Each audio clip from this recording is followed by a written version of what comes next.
starting the new chapter, that is thermodynamics.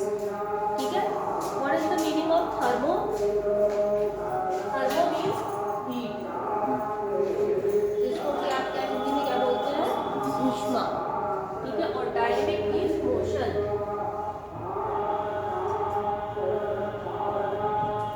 यानी flow, है ना. तो यहाँ थर्मोडायनेमिक्स में हम किसकी स्टडी करेंगे, हीट इन मोशन. इस तरह से हम थर्मोडायनेमिक्स को डिफाइन करेंगे. ये बहुत वाइड टॉपिक है और इसके अंदर हम लोग बहुत सारी चीज़ें पढ़ेंगे. ठीक है, हीट के बारे में पढ़ेंगे, वर्क के बारे में पढ़ेंगे, और एनर्जी है. एनर्जी भी कई तरह की होगी, गिब्स फ्री एनर्जी है, इंटरनल एनर्जी है. तो कई चीज़ें हम लोग पढ़ेंगे स्टेप बाय स्टेप. तो पहले देखते हैं कि थर्मोडायनेमिक्स की इम्पोर्टेंस क्या है. इम्पोर्टेंस ऑफ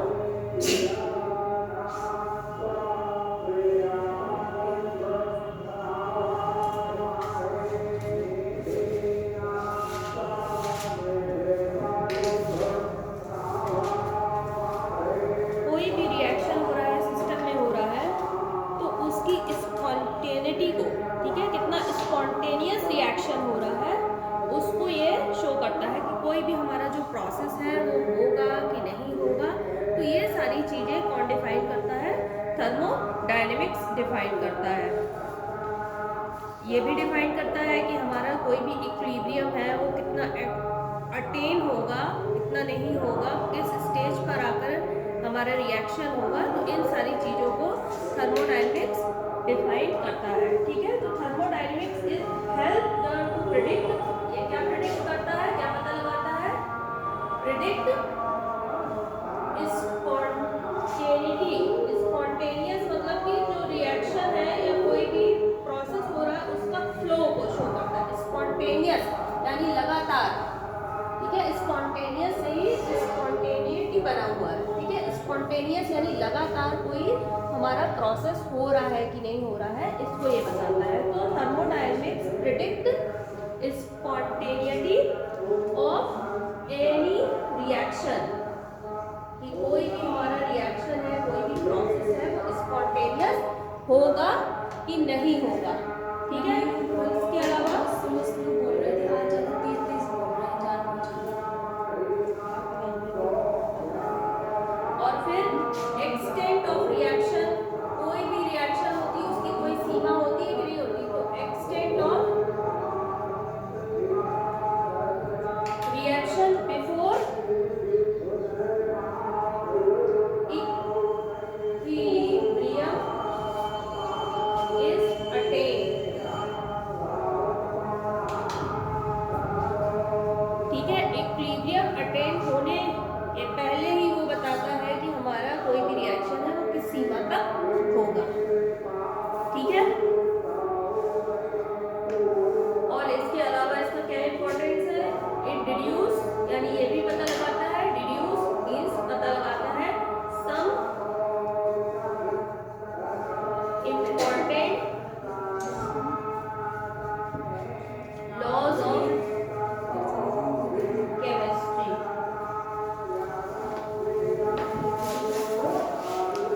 ठीक है, तो ये सारी चीज़ें हमें थर्मोडायनेमिक्स से मिलती है. तो थर्मोडायनेमिक्स का क्या महत्व है हमारे लिए, पढ़ने का क्या महत्व है, इसको हम समझ रहे हैं. ठीक है, तो क्या करता है, predict spontaneity of any reaction, फिर the extent of reaction before equilibrium is attained, और डिड्यूस हम इम्पॉर्टेंट लॉ ऑफ केमिस्ट्री. ठीक है, फिर नेक्स्ट है इसकी limitation. Limitation of thermodynamics.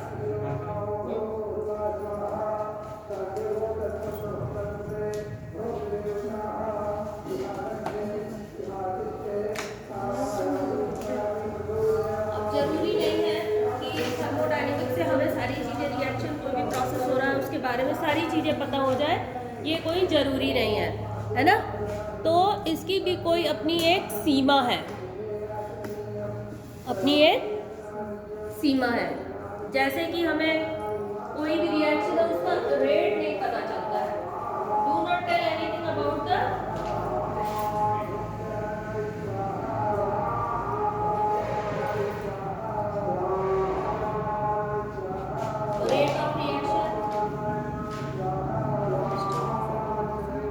mechanism of the reaction,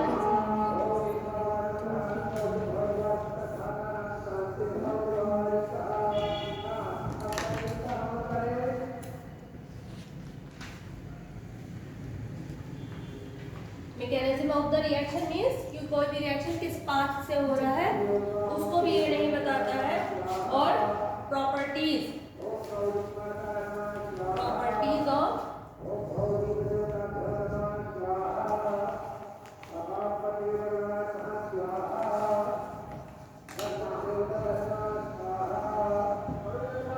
तो ये सारी चीजें हमें थर्मोडायनेमिक्स से पता नहीं चल पाती है, ठीक है।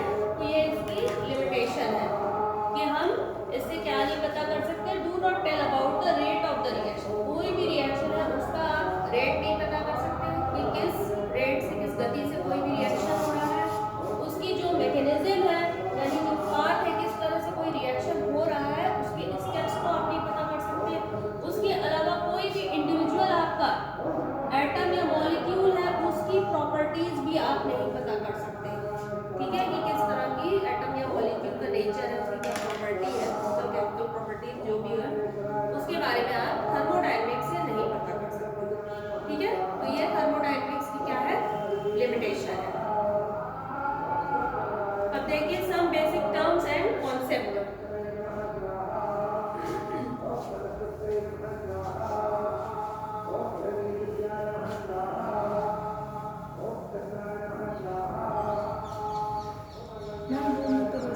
थर्मोडायनेमिक्स में आपको जो बेसिक चीजें हैं वो पहले आपको बता दें। बेसिक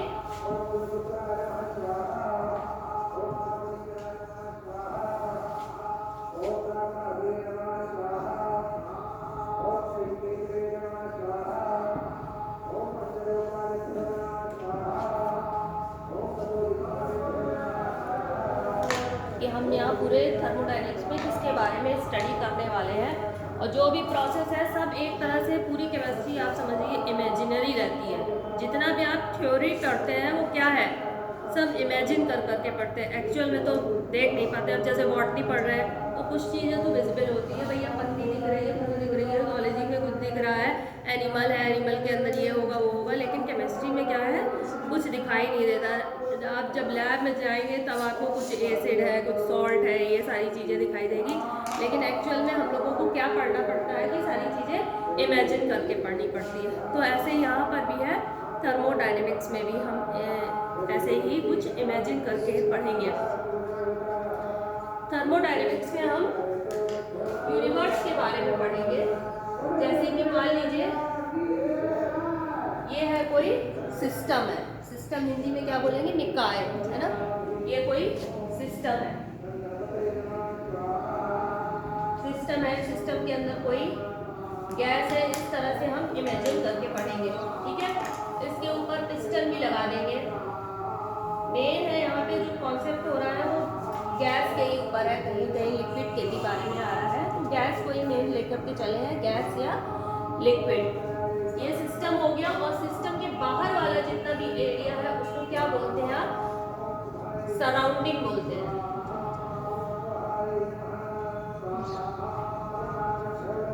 सराउंडिंग बोलते हैं, ठीक है। और सिस्टम प्लस सराउंडिंग मिलकर के क्या बनता है,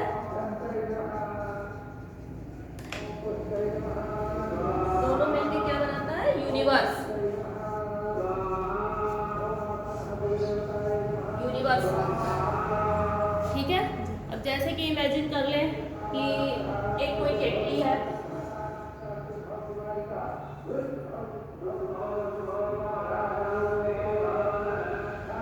केटली है, केटली में अंदर क्या रखी हुई है, चाय रखी हुई है, तो वो क्या हो गया, सिस्टम हो गया, ठीक है।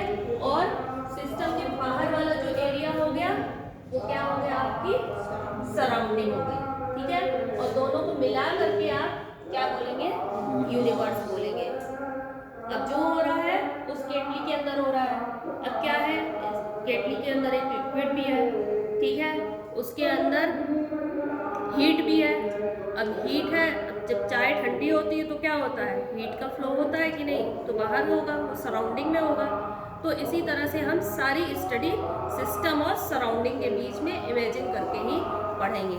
ठीक है, तो ये क्या होता है हमारा सिस्टम। सिस्टम क्या होता है, कोई भी आपने एक एरिया ले लिया है, उसको एक सिस्टम माना है कि उसमें कोई गैस है या कोई लिक्विड है या एक वेसल है।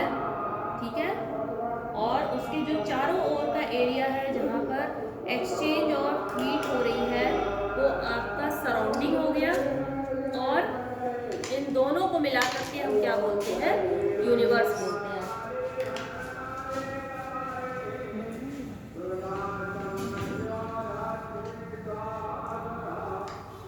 तो सिस्टम क्या हो गया, इसकी परिभाषा लिख लीजिए। The part of universe, the part of universe chosen for, the part of universe, universe का जो एक पार्ट हमने लिया है, that is chosen for thermodynamic study, thermodynamic study के लिए हम जो एक एरिया चूज कर रहे हैं, यूनिवर्स का जो पार्ट चूज कर रहे हैं, that is called system. Part of universe chosen for thermodynamic study is known as, इसको सिस्टम बोलते हैं। और द रिमेनिंग पोर्शन, जो शेष बचा हुआ भाग है, the remaining portion, the remaining portion of the universe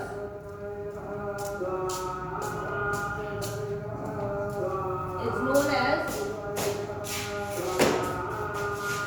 surrounding।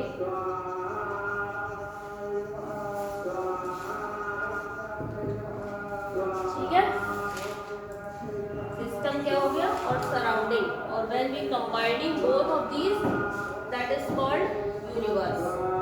ठीक है, क्लियर है। तो ये सिस्टम ही हमारा है वो अंडर इन्वेस्टिगेशन है, इसी के ही हम जितना ऑब्जर्वेशन है, कैलकुलेशन है, वो सब हम इसी सिस्टम के अंतर्गत करेंगे। तो सिस्टम में क्या है, स्मॉल पार्ट ऑफ कैलकुलेशन है, इसी का ही हम ऑब्जर्वेशन करेंगे, जितनी भी स्टडी होगी, ठीक है, इसी के अंदर ही करेंगे। तो small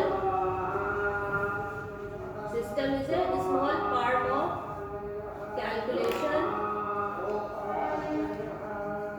calculation means it is in observation, देख करके हम ऑब्जर्व करके पूरी स्टडी कैलकुलेशन सब करेंगे। ठीक है, अब नेक्स्ट है आपकी बाउंड्री। अब सिस्टम के चारों ओर ये क्या है आपकी, ये बाउंड्री है। बाउंड्री की भी इंपॉर्टेंस है। ठीक है, जैसे स्कूल है, स्कूल की भी बाउंड्री होती है कि नहीं होती है, इसी तरह से सिस्टम की भी बाउंड्री है। अब बाउंड्री भी कई तरह की हो सकती है, जैसे कि आपकी बाउंड्री हो सकती है रिजिड, रिजिड भी हो सकती है, फ्लेक्सिबल भी हो सकती है। ठीक है, एडियाबैटिक भी हो सकती है, और क्या हो सकती है, डायथर्मिक भी हो सकती है।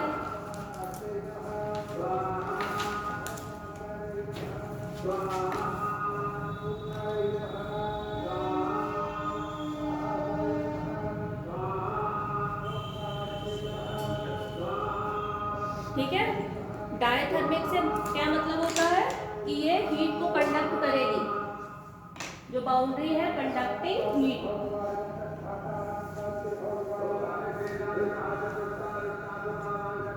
यानी हीट का फ्लो होगा, हम इस बाउंड्री के बारे में बात कर रहे हैं।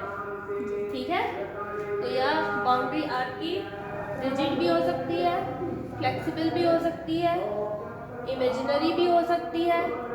ठीक है, अब जैसे कोई भी वेसल है, वेसल के अंदर लिक्विड है, कोई पानी है मान लीजिए, ठीक है, तो ये वाली बाउंड्री क्या हो गई आपकी, विजिबल है, इनविजिबल है, दिखाई भी नहीं दे रही है, और इमेजिनरी हो बाउंड्री रिजिड हो गई, और जो वाटर की है बाउंड्री वो आपकी फ्लेक्सिबल हो गई, इमेजिनरी हो गई।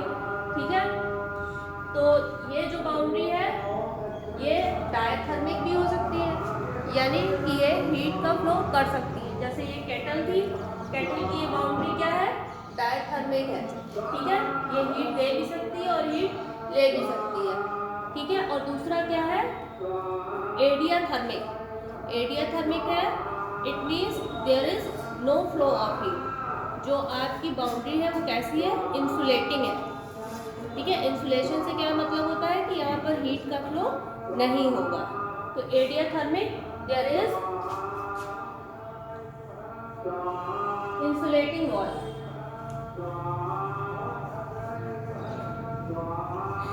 Insulating walls means there is no flow of heat.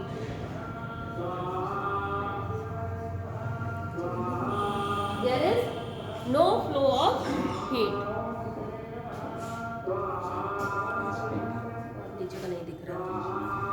There is no flow of heat. इसका क्या मतलब हुआ कि यदि हीट का फ्लो नहीं हो रहा तो डेल्टा क्यू, क्यू किसको रिप्रेजेंट करता है, हीट को रिप्रेजेंट करता है।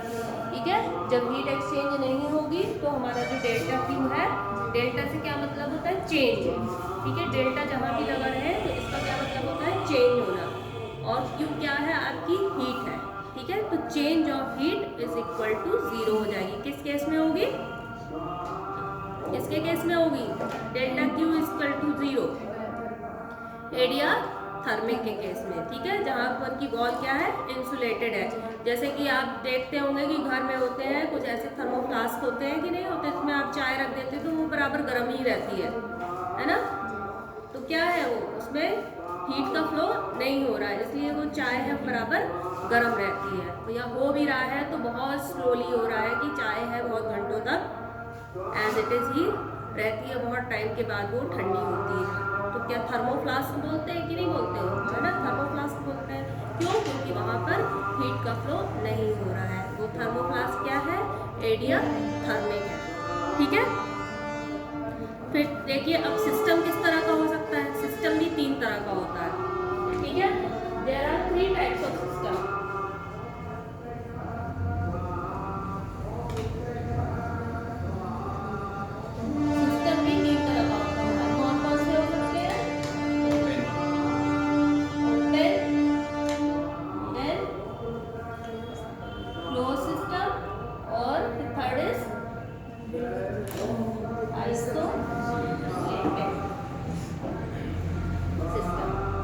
सिर्फ यहाँ पे क्या हो रही है, इन्हीं की हो रही है। यहाँ जितनी कहानी होगी सब इधर इधर ही घूमती रहेगी,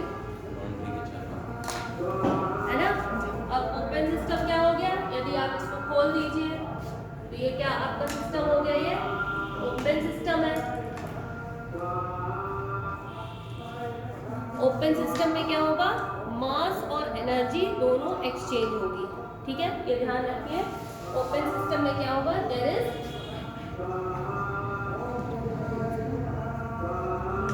exchange of mass and energy। ठीक है, यहाँ से मॉलिक्यूल्स है, यदि आपका कोई गैसेस है, गैस है तो ये मॉलिक्यूल आपके बाहर भी जा सकते हैं। तो मास और एनर्जी है वो दोनों ही एक्सचेंज होगी, और एनर्जी है, अब चूंकि ये आपका कंडक्टिंग वॉल है इसलिए आपकी एनर्जी बाहर जा सकती है, यहाँ से भी जा सकती है। ठीक है, तो ओपन सिस्टम में क्या होगा, we can exchange mass and energy with surrounding.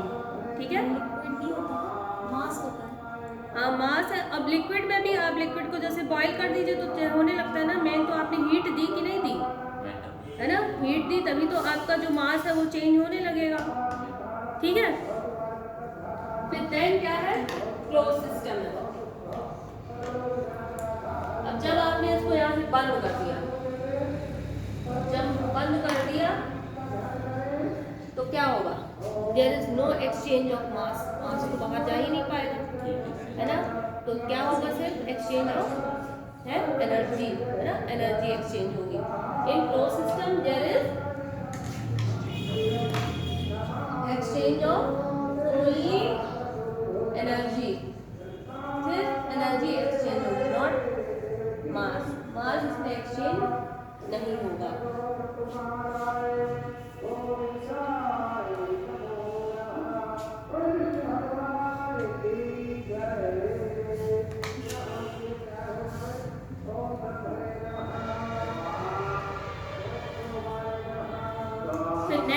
Isolated, isolated का क्या मतलब होता है? आइसोलेशन से क्या समझते हैं? बिल्कुल एक जो लड़की है किसी से दोस्ती नहीं, बिल्कुल आइसोलेट हो गई है, अलग हो गई है ना, उसको बाहर की दुनिया से कोई मतलब नहीं है, तो क्या हुआ, वो आइसोलेटेड सिस्टम हो गया। ठीक है, वहाँ ना एनर्जी आएगी जाएगी और ना मास आ जाएगा। ठीक है, तो कैसा कैसा सिस्टम हो गया? आइसोलेटेड सिस्टम हो गया। तो आइसोलेटेड सिस्टम में जो वॉल है आपकी क्या है? एडियाथर्मिक है या एडियाबैटिक है। ठीक है, वॉल क्या है? एडियाबैटिक है, एडियाथर्मिक है। एडियाथर्मिक में ही क्या होता है? ना आपकी हीट फ्लो होती है, ना आपका मास एक्सचेंज होता है। तो ये ध्यान रखिएगा, in isolated system there is no exchange of heat and mass. ठीक है, हीट मीन्स एनर्जी, तो इसका क्या मतलब हुआ? आइसोलेटेड है, और जो आपकी यहाँ पे बाउंड्री वॉल है,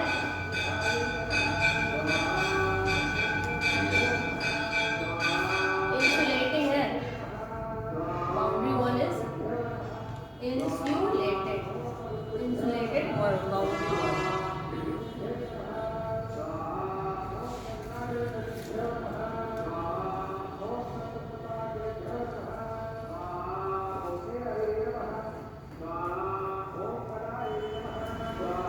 देखिए, इंसुलेटिंग बाउंड्री वॉल है, यदि इसके ऊपर पिस्टन आप लगा दें तो क्या होगा? पिस्टन ऊपर नीचे करेगा तो वर्क होगा।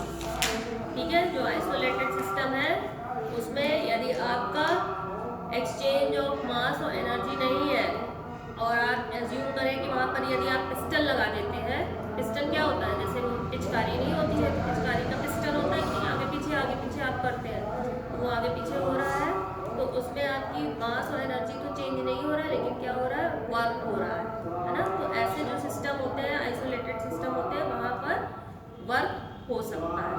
ठीक है,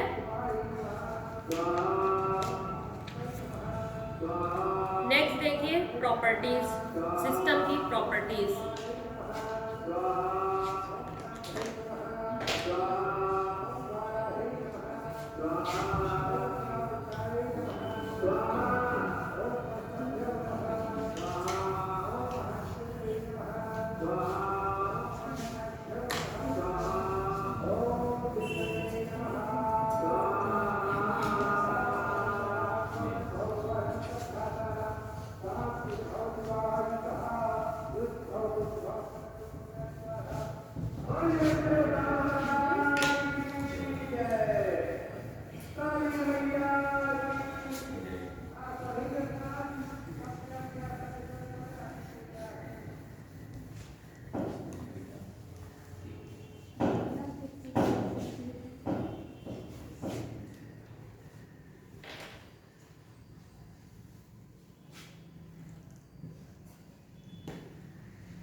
properties of system.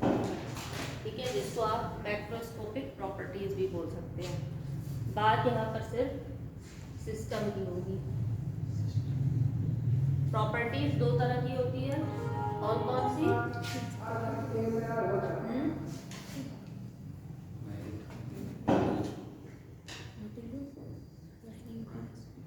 Extensive properties और दूसरी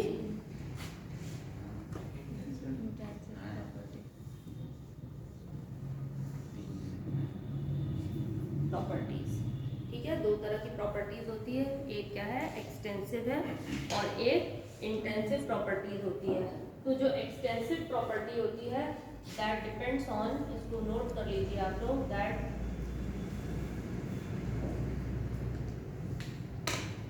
साइज ऑफ मैटर। ठीक है, साइज के मैटर या जो सैंपल है उसका नेचर,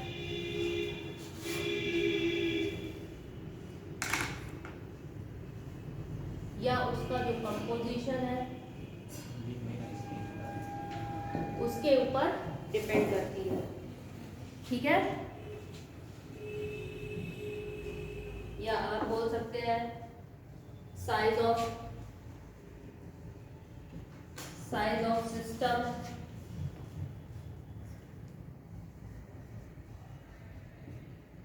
या साइज ऑफ सैंपल, भी सब अलग अलग भाषा है, कहने का मतलब बस वही है, सेम है। या अमाउंट ऑफ, आप बोल सकते हैं अमाउंट ऑफ मैटर,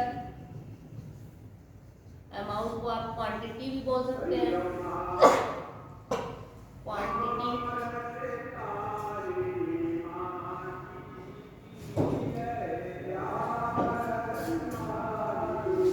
ठीक है, इसके उदाहरण देखिए आप, मास है, वॉल्यूम है, नंबर ऑफ मोल्स है,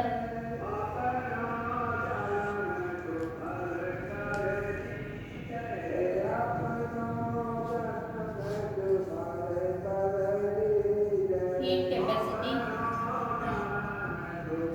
या फिर एंथैल्पी,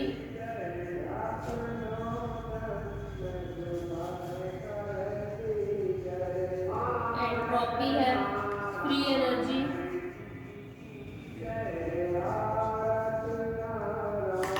इंटरनल एनर्जी,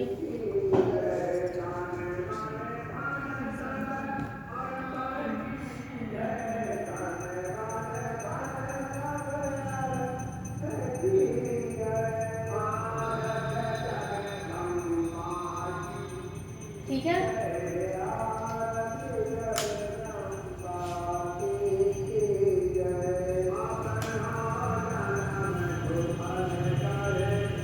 तो ऐसी प्रॉपर्टी जो किसके ऊपर डिपेंड करती है, जो मैटर के साइज के ऊपर डिपेंड करे, उसके नेचर कंपोजिशन के ऊपर। इसके अलावा आप दूसरी भाषा में बोल सकते हैं कि जो क्वांटिटी है या उसका अमाउंट है उसके ऊपर डिपेंड करती है, ठीक है। तो उसको आप क्या बोलते हैं, एक्सटेंसिव प्रॉपर्टी बोलते हैं।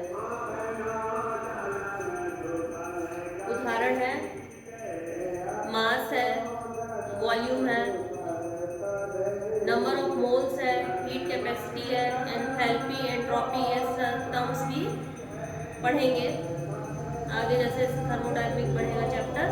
फ्री एनर्जी है, इंटरनल एनर्जी है, हीट है, वर्क है, तो ये सभी क्या है, डिपेंड करती है जो हमारा सैंपल का साइज है या आपका जो अमाउंट ऑफ मैटर है उसके ऊपर डिपेंड करती है, ठीक है। अब जैसे साइज ऑफ सिस्टम है, सिस्टम के साइज के ऊपर डिपेंड करती है। अब जैसे कि वॉल्यूम को ही आप उदाहरण के तौर पे ले लीजिए, तो एक ग्लास में आपका पानी होगा और एक बाल्टी में पानी होगा, है ना। तो वॉल्यूम किसके ऊपर डिपेंड कर रहा है, साइज ऑफ द सिस्टम के ऊपर डिपेंड कर रहा है कि नहीं। और उसी के ऊपर डिपेंड करता है मास, है ना। कोई छोटा साइज हो, छोटा हो, और कोई बड़ा हो। तो ये जितनी भी प्रॉपर्टी होती है जो सिस्टम है या मैटर है उनके साइज या क्वांटिटी के ऊपर डिपेंड करती है, अमाउंट उसकी कितना है उसके ऊपर डिपेंड करती है। तो ये सभी प्रॉपर्टीज़ क्या होती है, आपकी एक्सटेंसिव प्रॉपर्टी होती है। इस पर टेस्ट क्वेश्चन भी आपका आता है, ठीक है। आपको दे दिया जाता है, उसमें से चूज करिए कि कौन सी एक्सटेंसिव प्रॉपर्टी है, कौन सी इंटेंसिव प्रॉपर्टी है। तो आपको ये सोचना है कि कौन सी प्रॉपर्टी है वो साइज के ऊपर डिपेंड करती है कि नहीं करती है, ठीक है। उसके बेसिस पे आप उसको एक्सप्लेन करेंगे। फिर जो इंटेंसिव है इसकी जस्ट रिवर्स है, that is not depend the size of the system और the amount of the matter या क्वांटिटी ऑफ द मैटर, ठीक है। तो इसको लिख लीजिए आप, it does not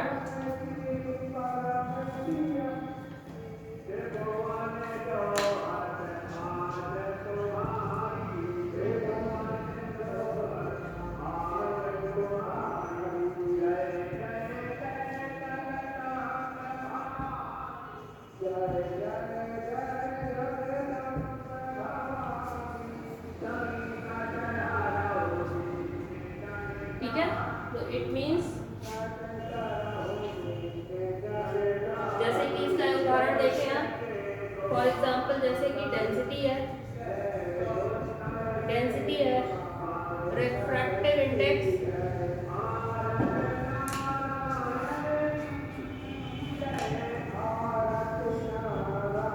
specific heat capacity,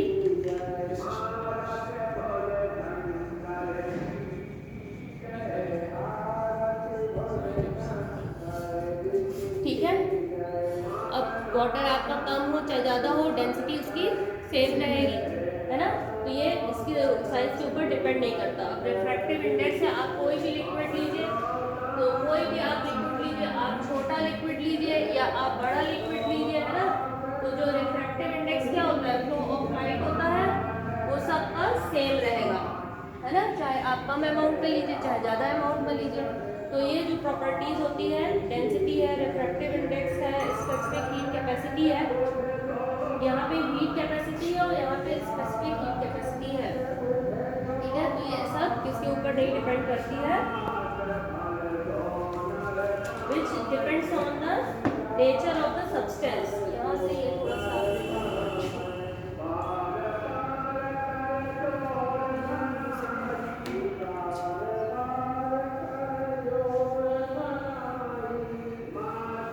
तो ये किसके ऊपर डिपेंड कर रही है,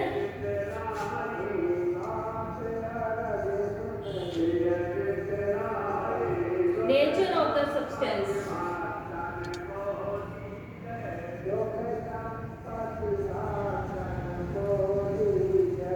सब्सटेंस के नेचर के ऊपर डिपेंड कर रही है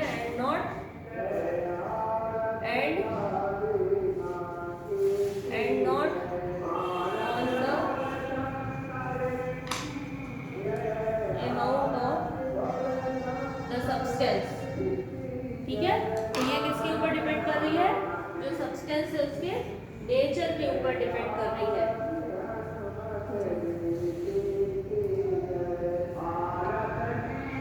और भी प्रॉपर्टीज देखते हैं, जैसे टेम्परेचर है, और भी उदाहरण इसके लिख लीजिए।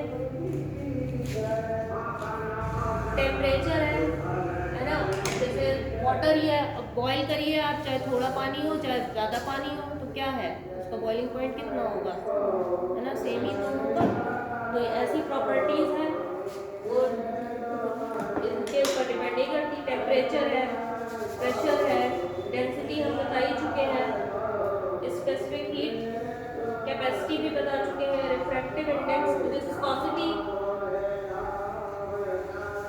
विस्कोसिटी भी है, फ्लो ऑफ लिक्विड, चाहे पानी कैसा भी हो उसकी विस्कोसिटी सेम ही रहेगी, ठीक है। Freezing point, boiling point, freezing point,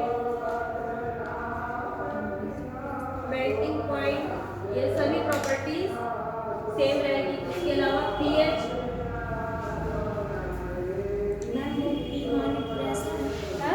P pressure है, temperature pressure, density, viscosity, freezing point, boiling point, melting point, pH. इसके अलावा मोल फ्रैक्शन,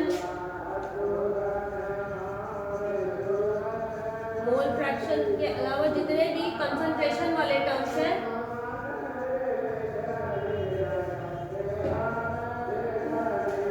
कंसंट्रेशन वाले जितने भी टर्म्स हैं, आपका है नॉर्मैलिटी, मोलैरिटी, मोलैरिटी, है ना, नॉर्मैलिटी,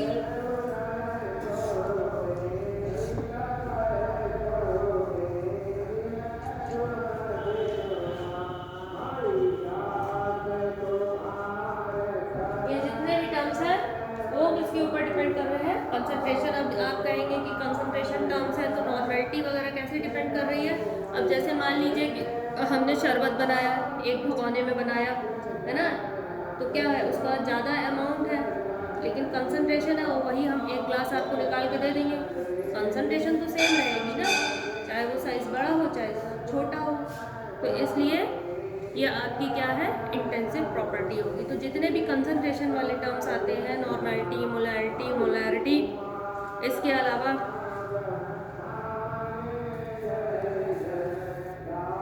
मोल फ्रैक्शन है, ये सभी आपके इंटेंसिव प्रॉपर्टी होगी। और एक फॉर्मूला लिख लीजिए, जो दो प्रॉपर्टीज यदि एक्सटेंसिव है,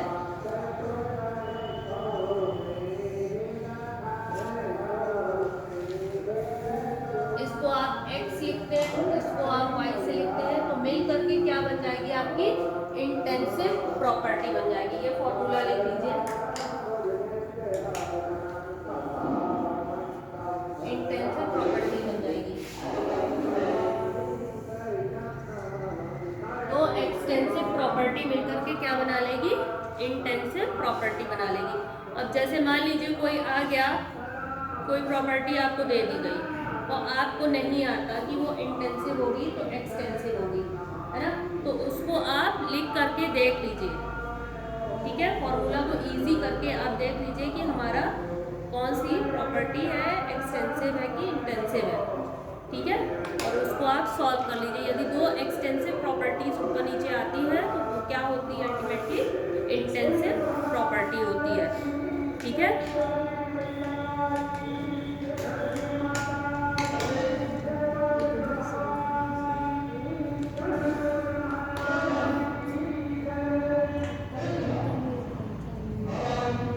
इसके अलावा एंट्रोपी पर मोल, एंट्रोपी पर मोल जैसे है आपका एंट्रोपी पर मोल, एग्जाम्पल उदाहरण के तौर पे इसका लिख लीजिए। फॉर एग्जाम्पल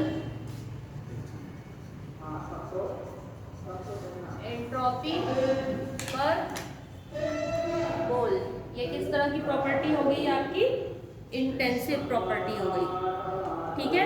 एंट्रोपी तो आपकी क्या हो गई, एक्सटेंसिव हो गई, और जो मोल होता है वो भी, क्योंकि नंबर ऑफ मोल्स है ना, एंट्रोपी, ये दोनों क्या हो रही है, एक्सटेंसिव हो गई कि नहीं, है ना। तो ये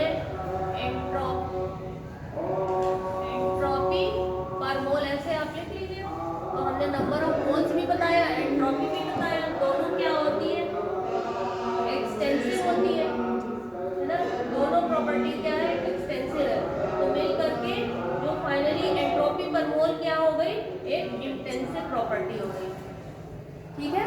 तो इस तरह से आप इजी करके कैलकुलेट करके देख लेंगे, ठीक है, इस तरह की वो प्रॉपर्टी हुई। एक क्वेश्चन लिखिए, which of the following is extensive property.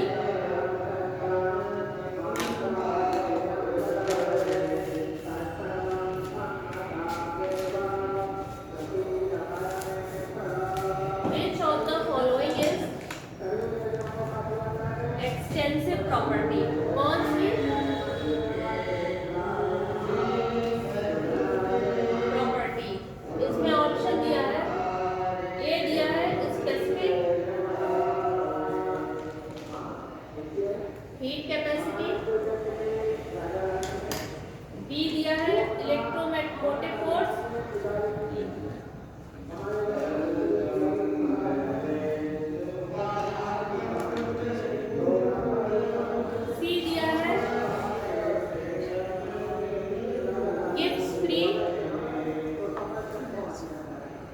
Energy हो गया, और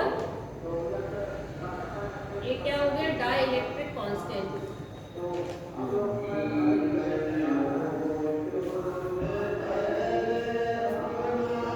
ये चार ऑप्शन दिए हैं, उसमें से आपको एक्सटेंसिव प्रॉपर्टी बतानी है।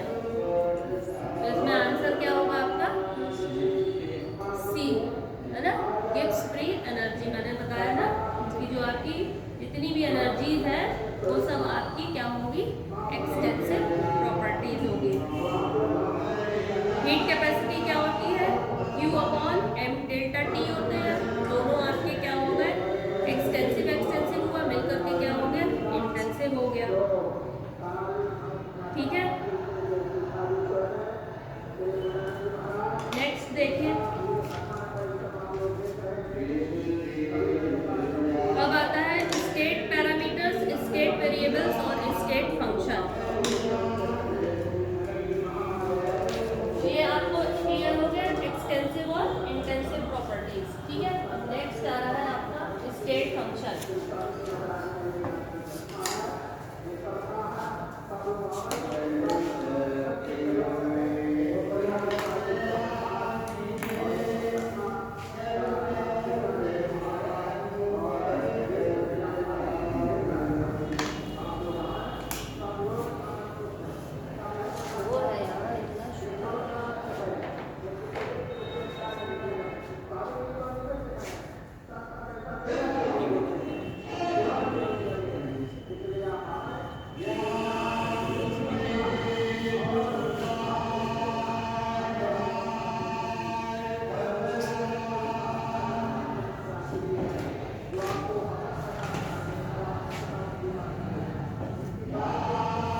ठीक है,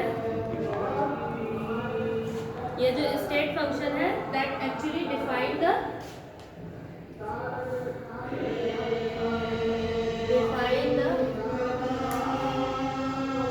कंडीशन। कंडीशन का क्या मतलब होता है, स्थिति, है ना। State function defines the condition of the system, किसी सिस्टम की कंडीशन को डिफाइन करता है, ठीक है। और कुछ ऐसी प्रॉपर्टीज होती है, प्रॉपर्टीज जैसे कि आपका टेम्परेचर है, प्रेशर है, वॉल्यूम है, विच डिस्क्राइब द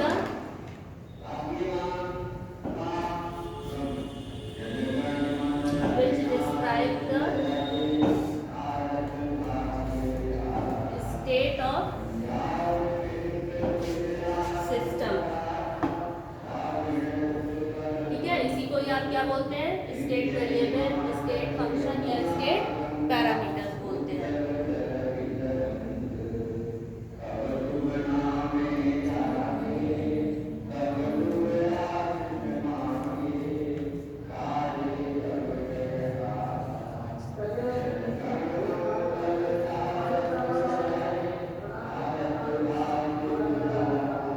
तो ऐसी प्रॉपर्टीज जो सिस्टम की स्टेट के ऊपर डिपेंड करती है उनको क्या बोलते हैं, स्टेट प्रॉपर्टीज बोलते हैं, ठीक है। तो स्टेट प्रॉपर्टीज क्या होती है, वो properties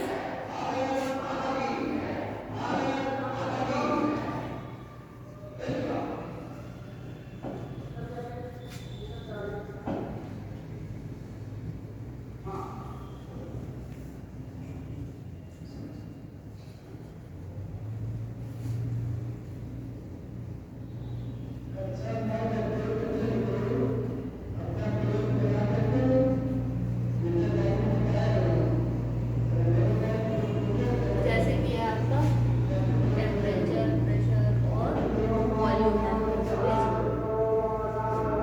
these properties not depend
describe करता है स्टेट फंक्शन या स्टेट वेरिएबल्स या स्टेट पैरामीटर्स। तो कुछ ऐसी प्रॉपर्टीज़ हैं जैसे कि टेम्परेचर है, प्रेशर है, वॉल्यूम है, ये सब किस तरह की प्रॉपर्टीज़ है? स्टेट प्रॉपर्टीज़ है। ठीक है, जो सिस्टम की स्टेट चेंज होगी तो वो प्रॉपर्टीज़ भी इफेक्ट करेगी। Those properties which depend on the state of the system is known as state properties. ठीक है, ये सिस्टम की स्टेट के ऊपर डिपेंड करती है कि सिस्टम हमारा किस स्थिति में है, सिस्टम की क्या कंडीशन होती है। लेकिन प्रॉपर्टीज उसके ऊपर डिपेंड नहीं करती कि जो पाथ है किस रास्ते से सिस्टम में ये चेंज आया है उसके ऊपर डिपेंड नहीं करती। ठीक है, तो ये दो प्रॉपर्टीज होती है आपकी, क्यू है यानी हीट है और वर्क है, ये दोनों प्रॉपर्टीज होती है वो पाथ डिपेंडेंट होती है। ठीक है, तो जैसे कि आपका क्या है, हमने ग्राफ प्लॉट किया है प्रेशर और वॉल्यूम के ऊपर, तो आपको मालूम है P is inversely proportional to V, है ना। P किसके ऊपर डिपेंड करता है, इनवर्सली प्रोपोर्शनल होता है V। मान लीजिए कोई आपका एक सिस्टम है, ठीक है, इसमें आपने ये क्या लगा दिया, एक पिस्टन लगा दिया। ठीक है, जैसे जैसे आप ये अभी इसका वॉल्यूम ये है, ठीक है, अभी ये वॉल्यूम ये है, अब जैसे हम प्रेशर और प्रेशर बढ़ाएंगे तो वॉल्यूम क्या होगा आपका, कम होगा, है ना। जैसे जैसे ये आप बढ़ाएंगे तो ये पिस्टन है नीचे आएगा, तो ये जो वॉल्यूम है वो क्या हो जाएगा, ये यहाँ हो जाएगा, है ना। तो पहले वॉल्यूम कितना था, इतना था, और फिर दोबारा कितना हो गया, इतना हो गया, तो वॉल्यूम क्या हो रहा है, घट रहा है। ठीक है, तो प्रेशर आप जैसे जैसे बढ़ा रहे हैं तो वॉल्यूम है वो घट रहा है। इनके बीच में आप ग्राफ प्लॉट करेंगे तो इस तरह से ये ग्राफ आपका है। ठीक है, जैसे जैसे आप प्रेशर बढ़ा रहे हैं तो वॉल्यूम है वो, यहाँ प्रेशर देखिए ज़्यादा है तो वॉल्यूम आपका ये कम है। ठीक है, तो जैसे जैसे प्रेशर बढ़ाएंगे तो वॉल्यूम आपका कम होगा, तो ग्राफ इस तरह का मिलेगा। ठीक है, तो ये दोनों प्रॉपर्टीज होती है वो किसके ऊपर डिपेंड कर रही है, जो सिस्टम है उसकी स्टेट के ऊपर डिपेंड कर रही है, एज वेल एज टेम्परेचर भी डिपेंड करता है।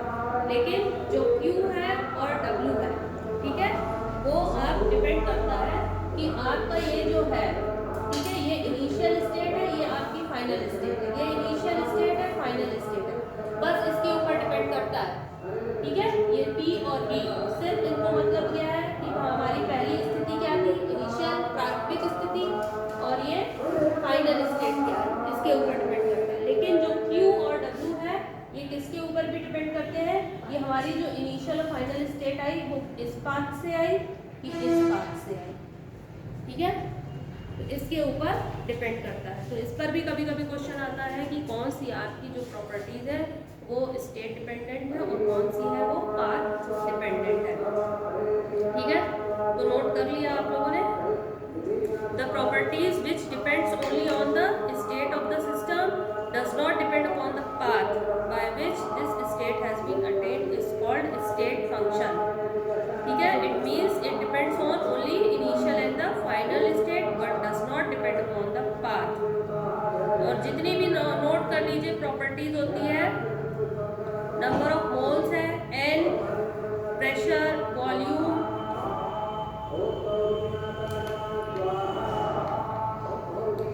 सब आपकी स्टेट फंक्शन है।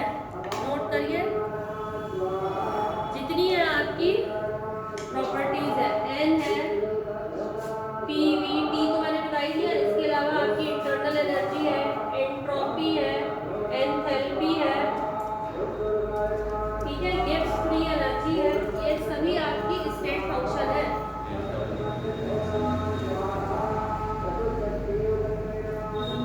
ये सभी स्टेट फंक्शन है, यानी स्टेट की इनिशियल और फाइनल स्टेट के ऊपर डिपेंड कर रही है।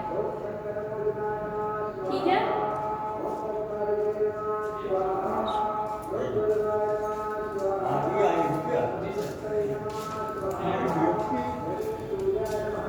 अब जैसे मान लीजिए आपका जो पहला है, ये आपका जो सिस्टम है उसका NUSHG लिखा है, ये नंबर ऑफ मोल्स हो गए, ये आपकी इंटरनल एनर्जी हो गई, ये एंट्रोपी है, ये एंथैल्पी है और ये गिब्स फ्री एनर्जी है।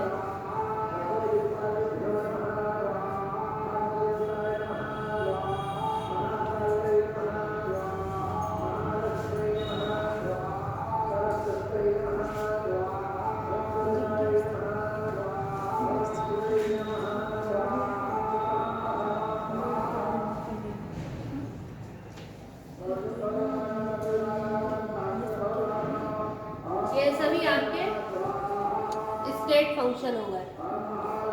ठीक है, ये फाइनल स्टेट है और ये इनिशियल स्टेट है। एफ से क्या मतलब होता है? फाइनल स्टेट, और आई से क्या मतलब होता है? Initial state. तो ये सभी आपकी, चाहे वो एनर्जी के भी टर्म्स में हो, तो जो, और डेल्टा से क्या मतलब होता है? चेंज इन स्टेट फंक्शन। कोई भी है आपका, प्रेशर है, टेम्परेचर है, उसकी स्टेट में चेंज आ रहा है।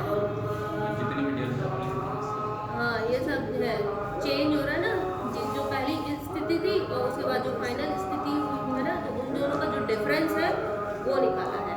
ठीक है, तो वही डिफरेंस क्या हो गया आपका? डेल्टा पी, टी या एस जो भी है।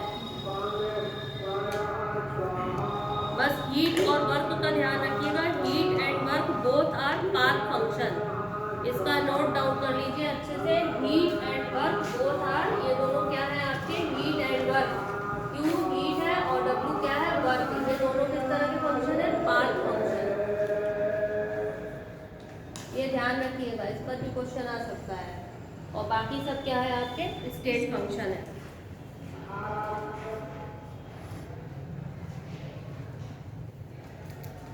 अब साइक्लिक प्रोसेस है ना। अब ये तो अभी मैंने अलग अलग बताया था। तो मान लीजिए कोई प्रोसेस है, वो साइक्लिक प्रोसेस है।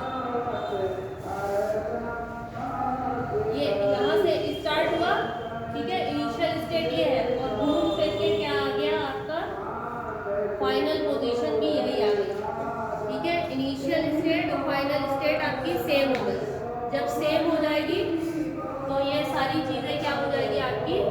जीरो हो जाएगी। ठीक है, इनिशियल स्टेट और in case of cyclic process लिख लीजिए। साइक्लिक प्रोसेस में क्या होगा? The initial state and the final state is the same. ये साइक्लिक प्रोसेस हो रहा है आपका। इन cyclic process the initial and the final state is the same.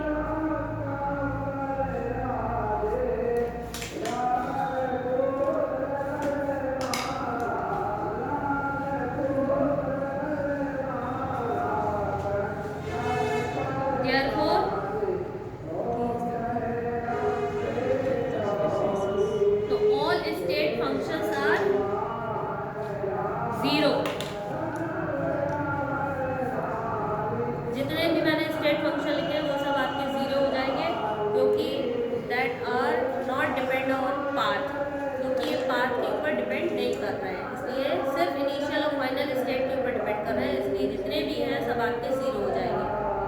और जबकि डेल्टा क्यू और डेल्टा डब्ल्यू, ठीक है, change in heat and change in which is not equal to zero, ये जीरो नहीं होंगे, क्योंकि ये दोनों ही प्रॉपर्टीज क्या है आपकी? पाथ फंक्शन है।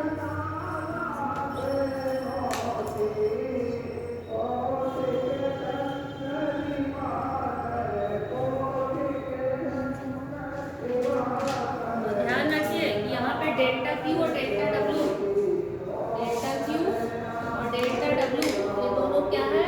Which is not equal to zero. यहाँ पे ये दोनों जीरो नहीं होंगे, क्योंकि ये क्या है? हमारा पाथ फंक्शन है। पाथ फंक्शन है, इसका क्या मतलब हुआ कि किस रास्ते से हमारा जो स्टेट है वो चेंज हो रही है, उसके ऊपर डिपेंड कर रहा है।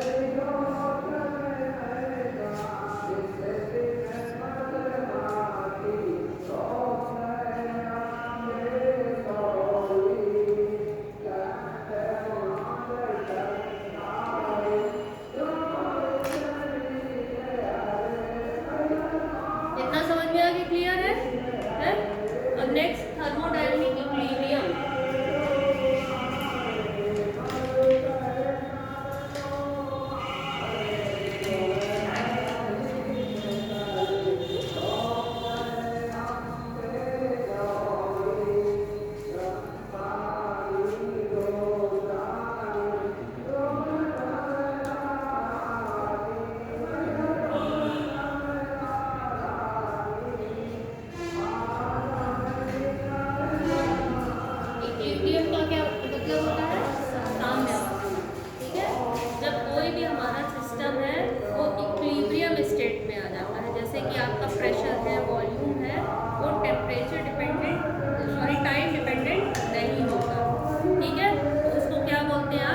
थर्मोडायनेमिक इक्विलिब्रियम बोलते हैं। A system is in thermodynamic equilibrium, the system is in thermodynamic equilibrium,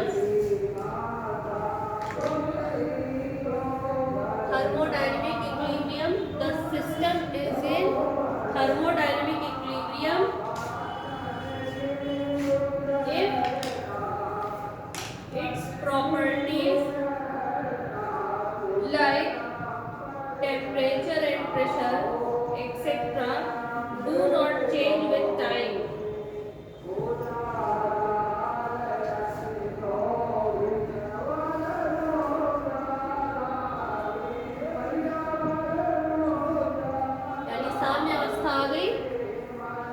equilibrium state में आ गया, जो एक साइड से रिएक्शन है वही दूसरी साइड से रिएक्शन है और उसमें कोई भी फर्दर चेंज नहीं हो पा रहा है विद टाइम।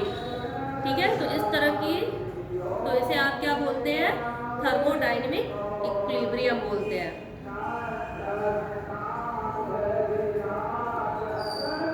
अब कुछ प्रोसेस देखते हैं, थर्मोडायनेमिक प्रोसेस।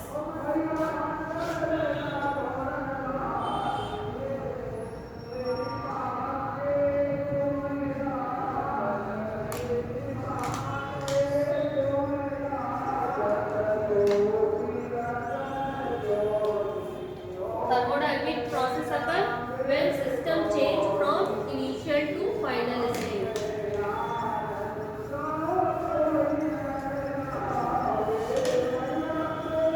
Thermodynamic process क्या होता है? The thermodynamic process in which the system change or the thermodynamic process occurs when system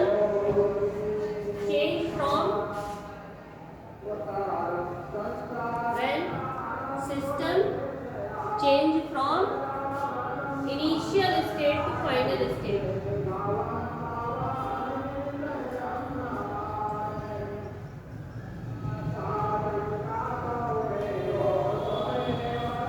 ठीक है, जब किसी तरह का परिवर्तन होता है इनिशियल स्टेट से फाइनल स्टेट में कोई परिवर्तन होता है, उस प्रक्रिया को क्या बोलते हैं? आप थर्मोडायनेमिक प्रोसेस बोलते हैं। और ये कई तरह के होते हैं, देखिए 4 तरह के होते हैं। पहला है आइसोथर्मल प्रोसेस।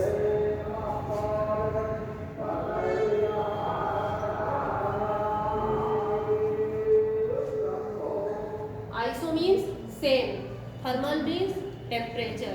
ठीक है, अब जब किसी सिस्टम का जो टेम्परेचर है वो हमेशा सेम रहेगा, मीन्स कांस्टेंट रहेगा, तो उसको आप क्या बोलेंगे? प्रोसेस को बोलेंगे आइसोथर्मल प्रोसेस। ठीक है, जब कोई प्रोसेस में टेम्परेचर सेम होगा, कांस्टेंट होगा, तो आपका क्या होगा? आइसोथर्मल प्रोसेस होगा। ठीक है, during this process the temperature remains same, the temperature remains same, या आप कह सकते हैं कांस्टेंट होता है। ठीक है, यानी delta T is equal to 0। जब टेम्परेचर आपका सेम होगा तब आपकी जो एनर्जी है वो भी सेम होगी। ठीक है, क्योंकि टेम्परेचर से ही तो एनर्जी मिल रही है, तो ये भी सेम होगा। ये ध्यान रखिएगा। This is only case for the ideal gases के लिए होता है। आइडियल गैस, जिसको आप आदर्श गैस बोलते हैं, जो गैस के नियमों का पालन करती है।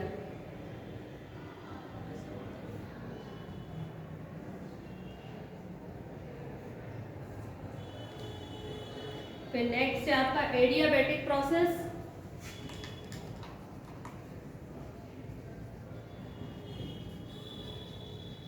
एडियाबैटिक प्रोसेस, ठीक है, एडियाबैटिक प्रोसेस क्या होता है? इसमें द Q यानी हीट, ठीक है, दैट इज सेम, क्योंकि एडियाबैटिक है, इसकी वॉल इंसुलेटेड है, यहाँ हीट का एक्सचेंज नहीं होगा। ठीक है, तो Q delta Q is the always same, delta Q is equal to 0 होता है। क्योंकि क्या है,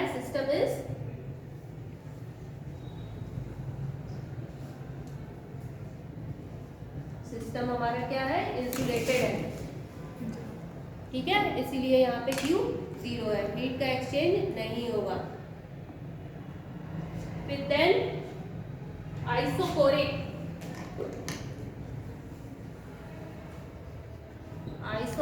प्रोसेस,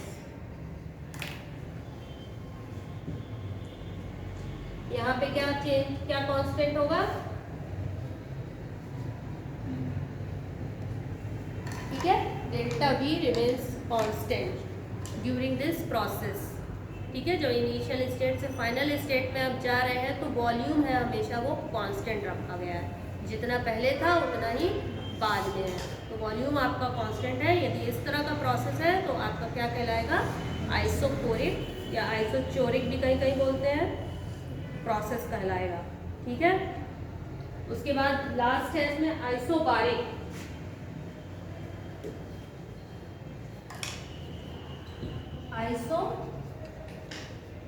प्रोसेस। अब आइसोबारिक में क्या हो जाएगा आपका, चेंज ऑफ प्रेशर इज 0, ठीक है, यहाँ पे P आपका कांस्टेंट होगा, there is no change in pressure, ठीक है। तब इसमें बेस्ड आप थोड़ा सा ग्राफ भी देख लीजिए कि यदि आपको ग्राफ आ जाता है और पूछा जाता है कि इसका ग्राफ कौन सा होगा, ये चारों प्रोसेस का, तो आप ग्राफ प्लॉट करते हैं प्रेशर और वॉल्यूम के बीच में, जैसे अभी मैंने पहले भी बताया था, P और V के बीच में, प्रेशर और वॉल्यूम के बीच में आप ग्राफ प्लॉट करते हैं। जो आपका आइसोथर्मल प्रोसेस होगा वो आपको मालूम है P is inversely proportional to V, है ना, पैराबोला कर्व आएगा। जो एडियाबैटिक आता है वो थोड़ा सा और शार्प आता है, ये ध्यान रखिएगा। ये this is the curve for isothermal process, isothermal process के लिए हो गया, और थोड़ा सा जो डीप में आएगा वो आपका एडियाबैटिक प्रोसेस के लिए हो गया, एडियाबैटिक प्रोसेस के लिए होगा। और जहां पर आपका प्रेशर हमेशा कांस्टेंट है, ठीक है, जहां पर आपका प्रेशर कांस्टेंट हो गया, ये सॉरी ये वॉल्यूम है, ठीक है, ये आपने ये जो बनाया ये V है, ये V यहाँ पे आपका कांस्टेंट है, जबकि क्या है, प्रेशर बढ़ रहा है, ठीक है। जहाँ पे V आपका कांस्टेंट हो गया, हमेशा इसी पोजीशन पे है, तो वो क्या हो गया आपका आइसोपोरिक प्रोसेस, ठीक है। ये वाला क्या हो गया आपका आइसोपोरिक प्रोसेस, यहाँ पे V वॉल्यूम आपका कांस्टेंट है, ठीक है। और जहाँ पर हमने ये क्या कर दिया, प्रेशर को कांस्टेंट कर दिया, ये P है कांस्टेंट हो गया, वॉल्यूम तो देखिए चेंज हो रहा है, ठीक है, लेकिन P क्या है, कांस्टेंट है, तो ये आपका कौन सा हो गया, आइसोबारिक प्रोसेस।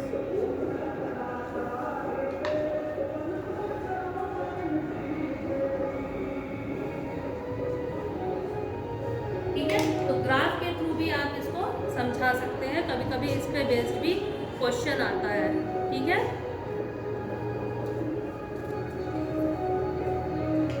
अब नेक्स्ट आइए रिवर्सिबल एंड इरिवर्सिबल प्रोसेस, ये सारे आज टर्म्स ही आप पढ़ रहे हैं, ठीक है। और आपका कंप्लीट हो जाए तो अच्छा है।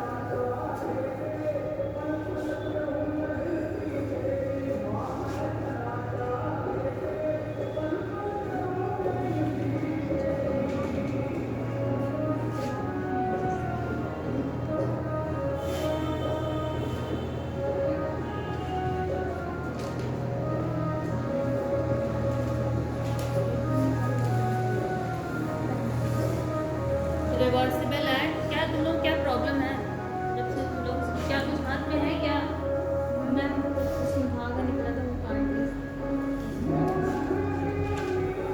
अब रिवर्सिबल और इरिवर्सिबल प्रोसेस क्या होता है भाई साहब? जो हम बोलो कि अब तुम लोग तो बोलो, हम सुनते हैं। कुछ भी जो आता है, जो भी आता है, क्या तुम लोग सोचते हो? एक होती है उत्क्रमणीय क्रिया, है ना, एक अनुत्क्रमणीय क्रिया हिंदी में ना।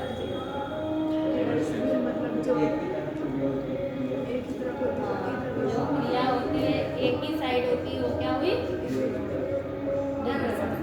है ना, वन साइड हुई, वो हो गई इरिवर्सिबल, है ना, यानी रिवर्स नहीं हो, पलटने के लिए हो रही है, इरिवर्सिबल हो गई, है ना, एक ही साइड जो प्रक्रिया हो रही है। और जब कोई प्रक्रिया हो रही है वो किससे? दोनों साइड हो रही है, तो वो क्या है? रिवर्सिबल प्रोसेस है। कुछ एग्जाम्पल के तौर पे नेचर में हम लोगों के लिए इस तरह का है,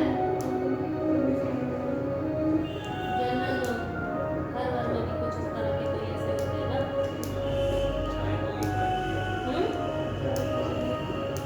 तो एक बार हो गया और फिर वो काम दोबारा नहीं हुआ, है ना। जैसे वैक्स है, वैक्स को आपने पिघलाया तो वो फिर से वैक्स बन गया, ये क्या हो गया? रिवर्सिबल प्रोसेस हो गया कि नहीं? मेल्ट किया और फिर वही बन गया, रिवर्सिबल प्रोसेस है। अब जैसे पानी का फ्लो है, ऊपर से नीचे आपने डाल दिया, अब ये क्या है आपका? ऊपर से नीचे आ गया, या कोई लड़की पहाड़ से कूद गई, है ना, क्या है? वापस पानी, है ना, वापस लाने के लिए हमें रस्सी लानी पड़ेगी, है, या पानी को हमें नीचे से ऊपर लाने के लिए मोटर लगानी पड़ेगी। तो ये सब किस तरह के प्रोसेस हो गए? इरिवर्सिबल प्रोसेस होता है ना। जो एक डायरेक्शन में हो रहा है जो प्रोसेस, वो क्या हो रहा है? वो सब इरिवर्सिबल हो रहा है। और जो दोनों डायरेक्शन में होते हैं वो क्या होते हैं? रिवर्सिबल प्रोसेस होते हैं। ठीक है, अब यहाँ पे और थर्मोडायनेमिक्स के टर्म्स में हम लोगों को पढ़ना पड़ेगा। अब जो कहानी है वही सिस्टम के अंदर ही घूमती रहेगी, है ना, सिस्टम को लगाएंगे, सिस्टम को करते रहेंगे और रिवर्सिबल और इरिवर्सिबल करते रहेंगे। तो यहाँ पर भी एक इमेजिनेशन किया हुआ है।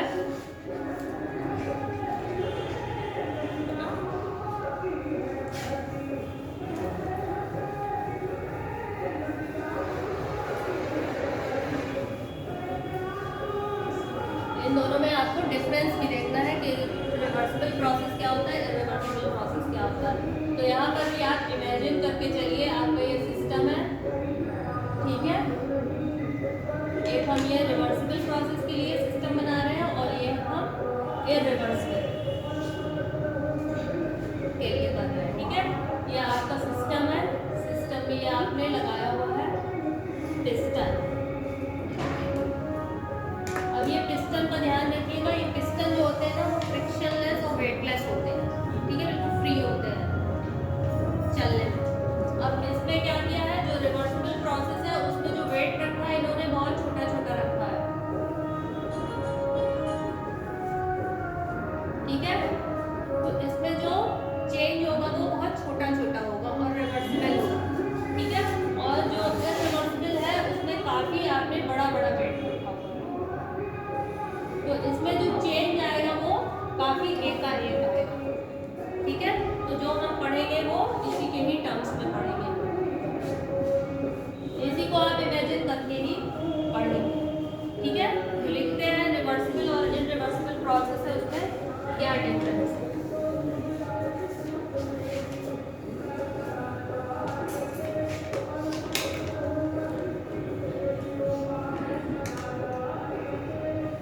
Reversible process is one which is carried out infinitesimally slowly.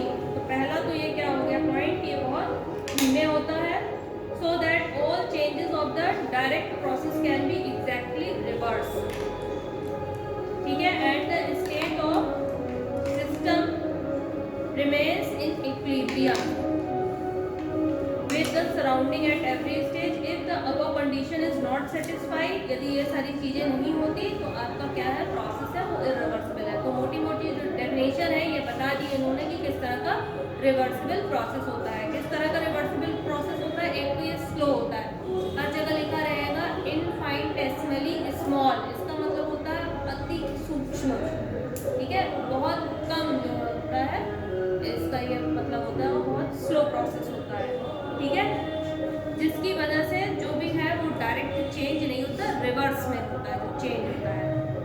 है, और जो सिस्टम है वो इक्विलिब्रियम स्टेट में आ जाता है, क्योंकि ये रिवर्सिबल प्रोसेस है। और ये सारी चीज़ें नहीं होती है तो इट मीन्स आपका जो प्रोसेस है वो इररिवर्सिबल प्रोसेस है। ठीक है, लिखिए पहला पॉइंट लिखिए, takes place in infinite number of infinitely small step, बहुत छोटे छोटे स्टेप में ये होता है, and it would take infinite time to occur. जो आ रहा है इसमें जो चेंज है,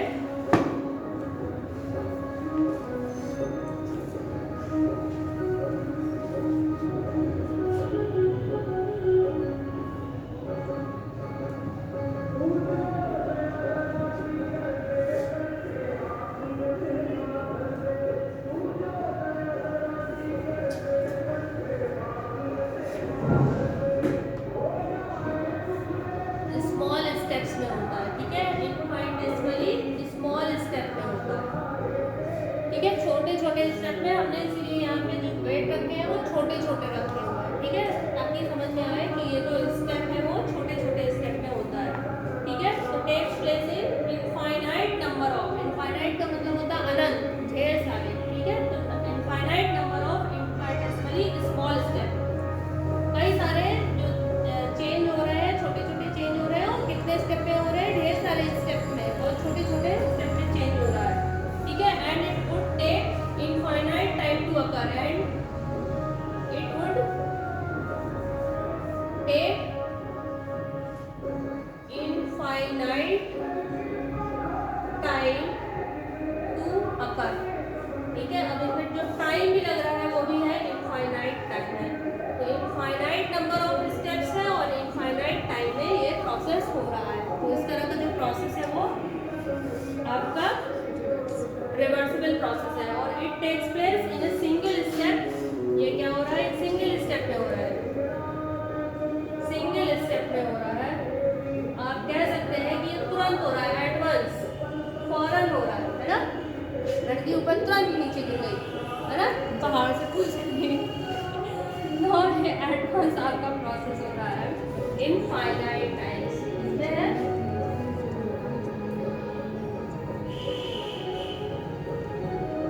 एकाएक।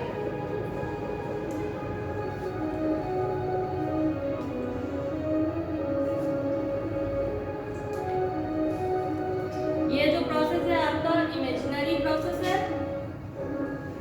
इमेजिन आप कर रहे हैं।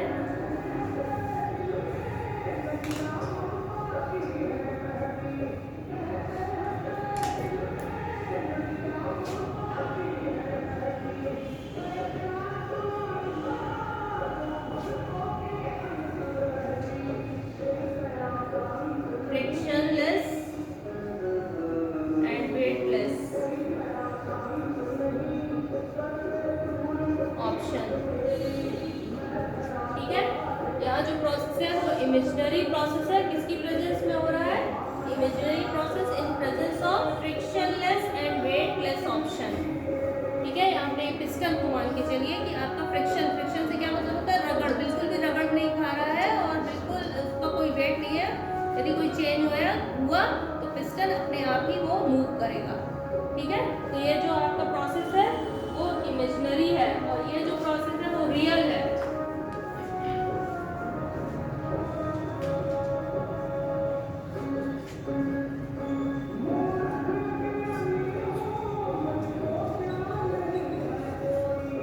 ये एक्चुअल प्रोसेस हो सकता है। ठीक है, रियल प्रोसेस है, और इसको ये परफॉर्म आप एक्चुअली कर भी सकते हैं।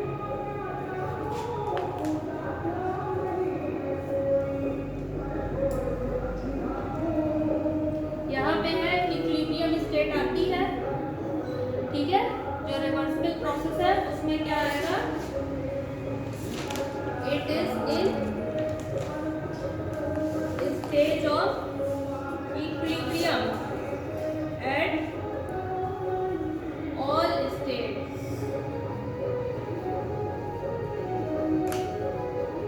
ठीक है, ये इक्विलिब्रियम स्टेट में आ जाएगा, क्योंकि रिवर्सिबल है इसलिए कि इक्विलिब्रियम स्टेट आएगी है ना। और ये वाला क्या होता है process, which is depend on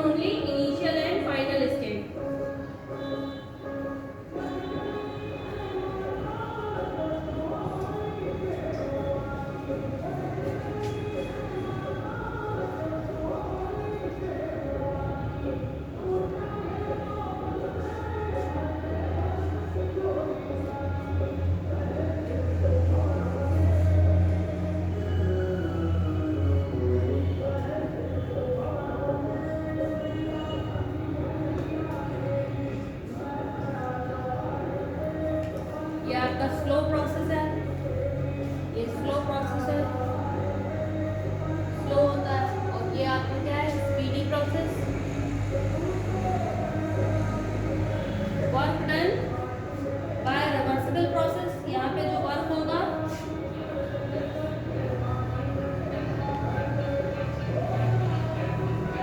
work done क्या होगा, reversible process.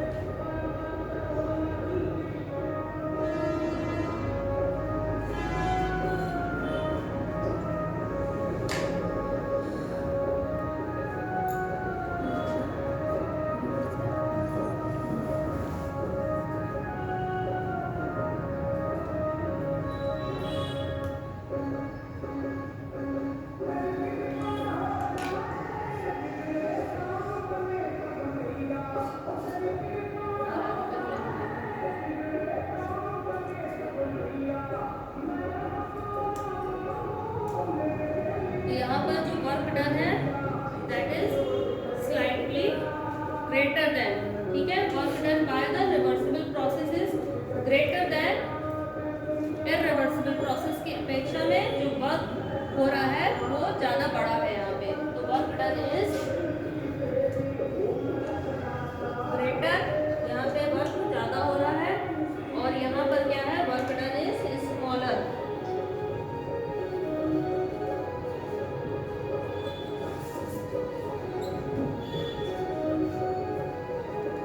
Smaller as compared to reversible process.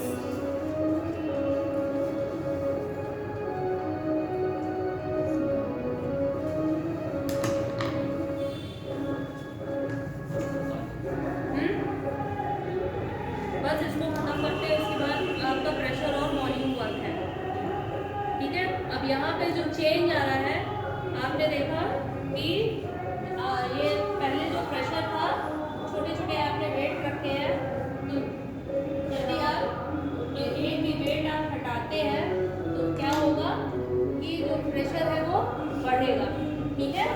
Pressure क्या होगा इनका, सॉरी, जब वेट बढ़ेगा तो प्रेशर है वो कम होगा, ठीक है, और वॉल्यूम आपका बढ़ेगा। पहले मान लीजिए प्रेशर P था और उसके बाद आपने वेट हटाया तो प्रेशर कम हुआ, और ये आपकी जो गैस होगी वो ज़्यादा एक्सपेंड करेगी और फैलेगी।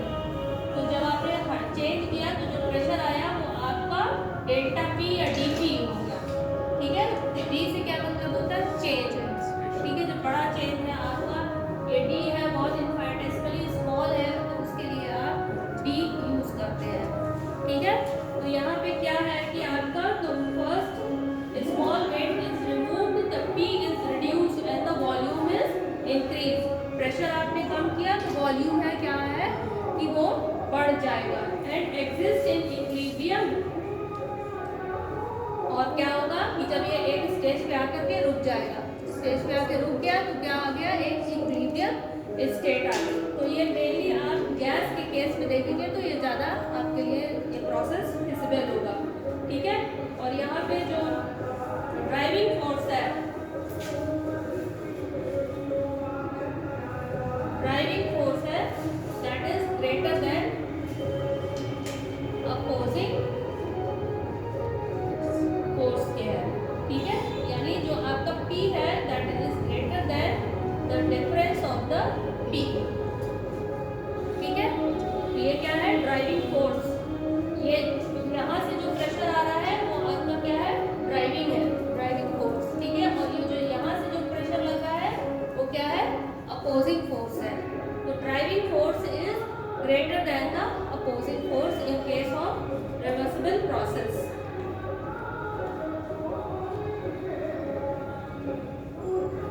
और जबकि इररिवर्सिबल प्रोसेस है उसमें आपका आप एकाएक कोई वेट हटाते हैं तो फाइनली बहुत बड़ा चेंज आता है, ठीक है, क्योंकि इसका जो वेट है वो काफ़ी ज़्यादा है, ठीक है। यदि इसको आप रिमूव करते हैं तो पिस्टन आपका काफ़ी ऊपर जाएगा, ठीक है। ये आपकी इनिशियल स्टेज है,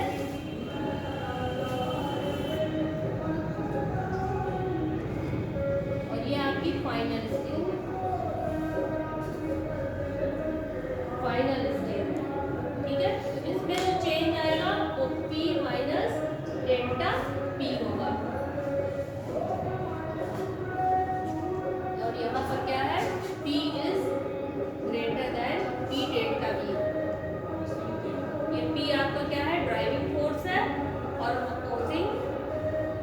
ये आपका यहाँ से जो प्रेशर लगेगा बाहर से वो ड्राइविंग फोर्स है और ये आपका अपोजिंग फोर्स है। ठीक है, तो P is greater than P delta V। मैंने डेल्टा बताया था ना, जहाँ पे ज़्यादा चेंज है तो वहाँ डेल्टा, जो वहाँ बहुत छोटे छोटे चेंज है वहाँ के लिए क्या है, D आपने यूज़ किया है। तो यहाँ पर आपने डिफरेंस P माइनस DP लिखा है और वहाँ पे P डेल्टा P लिखा है। ठीक है, तो सडनली ढेर सारे यदि आप वेट हटाते हैं तो जो ड्राइविंग फोर्स होता है वो ज़्यादा चेंज हो जाता है, that is greater then in case of irreversible case the driving force जो है आपका that is greater than opposing force. ठीक है, क्योंकि आपने सडन आपने वेट हटाया तो जो चेंज आया वो एकदम से बहुत ज़्यादा चेंज आया। ठीक है, तो देयरफॉर जो गैस है वो एकदम से चेंज करेगी।